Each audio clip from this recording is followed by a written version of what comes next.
mas não é o segundo aí da lista de Jeremias, não. Só para ilustrar o que eu ainda estou falando. Então, escute isso. O nosso progresso na jornada espiritual não é medido pelo quanto recebemos. Nosso progresso na jornada com o Senhor, na jornada espiritual, é medido pelo quanto renunciamos. Vou tentar explicar isso de outra maneira. Por que nosso progresso não é medido pelo quanto recebemos? Porque, irmãos, creio que nenhum de nós aqui podia se levantar essa noite e dizer assim: eu não tenho recebido nada do Senhor. Deus não tem falado comigo, de jeito nenhum. Nem na Bíblia, nem em livros espirituais, nem em mensagens, nem na comunhão, nem na oração, nem na adoração. Deus não tem falado comigo. Deus tem falado. Você que não ouve. Agora, o que nós recebemos tem potencialmente a possibilidade, então, de nos tornar apenas cabeçudos, cheios de conhecimento. Recebemos, recebemos, recebemos, recebemos. Compreende?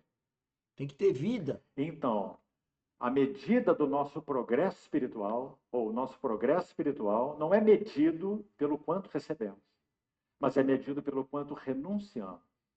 Vamos explicar então essa segunda parte.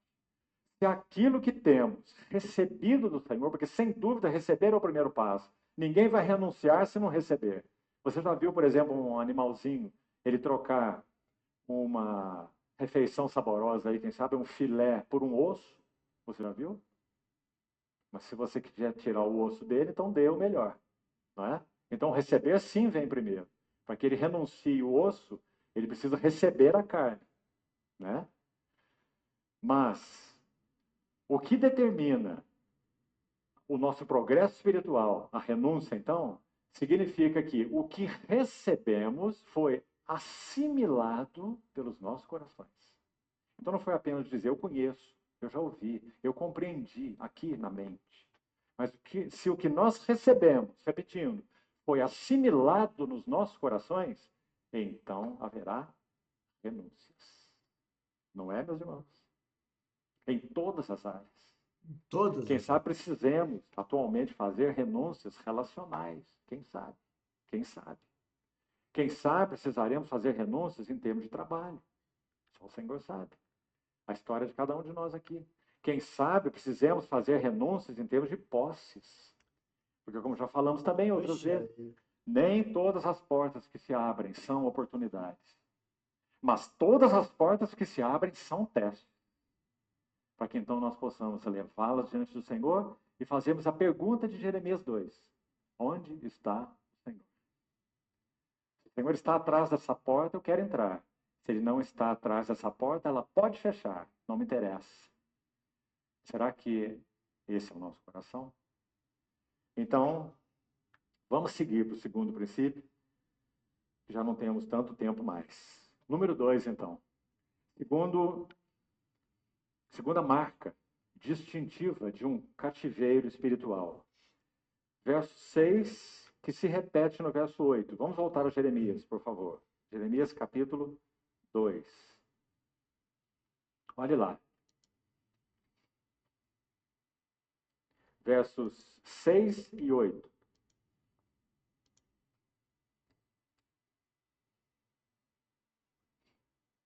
É exatamente essa pergunta que enunciamos aqui. Onde está o Senhor? Primeiro diz que esses pais, né, citados no verso 5, eles não perguntaram onde está o Senhor que nos fez subir da terra do Egito. Queria que você notasse aí essa frase tão importante, onde está o Senhor. Agora, pior ainda do que esse fato desses pais que são citados no verso 5, esses que o Senhor tirou do Egito, né? Eles não terem reconhecido a cada passo do caminho onde estava o Senhor para eles poderem seguir o Senhor, não é? O verso 8 piora a situação, porque vai agora trazer para a realidade atual.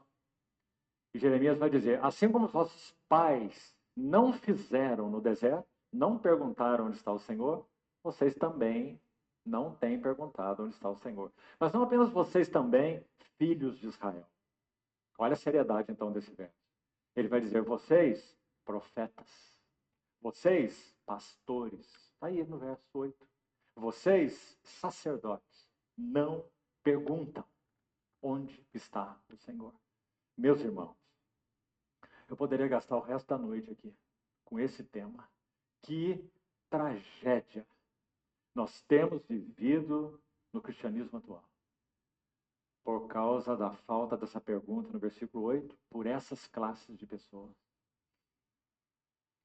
E aí, é claro, nós não temos hoje sacerdotes servindo o povo, nós somos um reino de sacerdotes. Né? Nós vamos entender o que isso significa. Esses sacerdotes são aqueles que tratavam da palavra do Senhor. Eram os mestres naquele tempo. Eles que ensinavam a palavra do Senhor para o povo, como já dissemos no início. Então, qual foi o erro deles aí? Eles não perguntaram onde está o Senhor. O Senhor está nisso? Qual é a palavra do Senhor para essa hora? Qual é a palavra do Senhor para essa congregação? Qual é a palavra do Senhor para esse momento que nós estamos vivendo como famílias, por exemplo? Qual é a palavra do Senhor para essa hora que nós estamos vivendo imersos nessa sociedade que vivemos? Não perguntaram onde está o Senhor. Meus irmãos, líderes cristãos dos nossos dias, de renome entre nós, no nosso país, eles estão dizendo, mais de um, e um com todas as letras, disse o que eu vou dizer aqui, que a palavra de Deus, a Bíblia precisa ser atualizada. Absurdo. O que você acha dessa frase? Os sacerdotes, aqueles que ensinam a lei, a palavra, não perguntaram onde está o Senhor. Quando nós nos tornamos juízes das Escrituras, as Escrituras perdem o poder de serem o nosso juiz. Porque nós somos juízes dela. Ou uma coisa ou outra. As duas coisas não podem andar juntas. Um servo do Senhor, também do século passado, chamado Abraham Kuyper, ele disse algo mais ou menos assim. Se Deus diz o que diz na sua palavra, então este assunto, com respeito ao que ele diz, está resolvido para todo verdadeiro adorador. Ouviu isso, irmão? Se a palavra de Deus tivesse dito que foi Jonas quem engoliu o grande peixe, é isso que aconteceu. Agora, como? Ele poderia ter comido esse grande peixe durante 2 anos, né? Partindo um pedacinho cada dia, mas engoliu. Não é? Porque a palavra de Deus diz o que diz. Porque toda a Escritura é inspirada por Deus.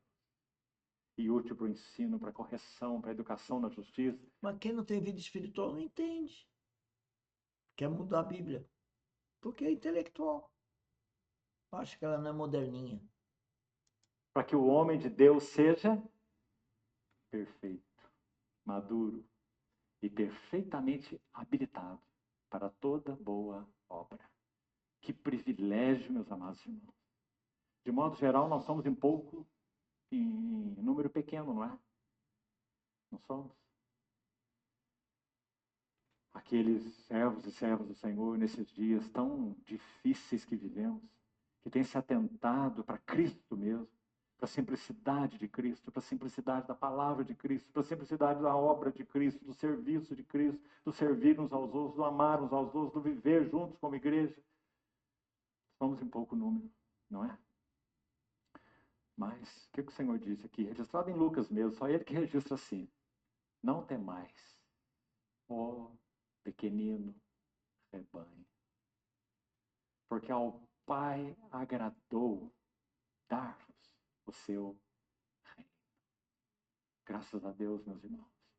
Então, que o Senhor nos preserve assim, a simplicidade e pureza que são de Cristo. Então, olhe a... Ó, senhores. É isso.